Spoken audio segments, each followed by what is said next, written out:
Bonjour et bienvenue à tous, ravi de vous retrouver sur TV5 Monde avec Didier Benguigui, 13 marathons des sables au compteur. Ça va mon Didier? Super, aujourd'hui deuxième jour, étape très difficile, on est tous de bonne humeur et on va tous aller au bout. Bonne chance à tous les amis. Bah c'est parti. Didier Benguigui est l'un des personnages forts de ce marathon des sables. Aujourd'hui non-voyant, il perçoit la course à sa manière. J'ai des souvenirs du désert puisque j'ai commencé en malvoyante. Quand on me le décrit, je sais de quoi on parle, puisque je l'ai vu jadis. Une course gravée sur sa peau et dans sa chair.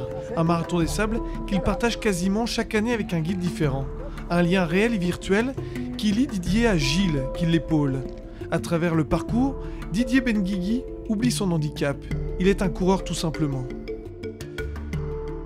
On partage un moment extraordinaire, on était là en train de marcher, tous les deux, c'est pour moi extraordinaire de vivre cette vie-là parmi les autres. J'en oublie mon handicap bien sûr quand je suis ici comme ça, au milieu des autres.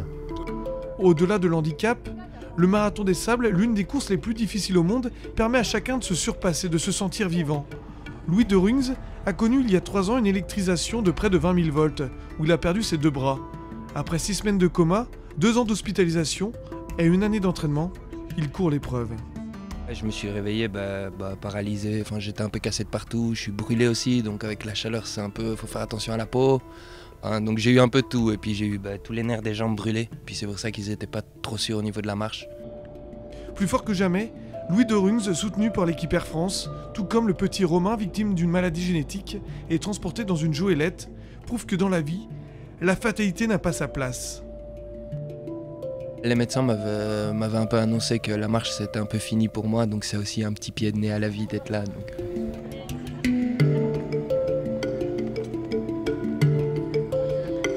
Tout le monde peut faire ce qu'il veut, tout est possible. Moi, c'est le message que j'aimerais porter, c'est que suffit d'y croire et puis on y va et on y arrive.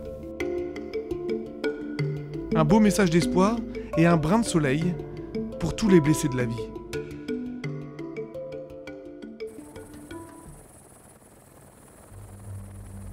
Côté course, cette deuxième étape longue de 39 km disputée sous un soleil intense fut de toute beauté, avec au programme du sable, des dunes, des oueds et le très sélect Djebel El Otfal avant l'arrivée au bivouac de Rich Birika.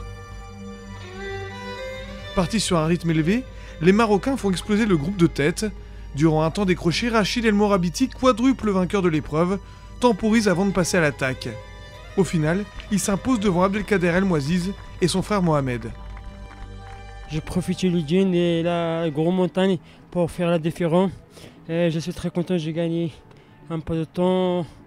Ça, c'est pour gérer la 3e étape. Au général, Rachid El Morabiti est le nouveau leader devant El Mouaziz et son frère Mohamed. Les 2 Britanniques Thomas Evans et Andrew Simons complètent le top 5. Chez ces dames, 2e victoire en 2 jours pour la Britannique Elizabeth Barnes, qui conforte sa place de leader au général.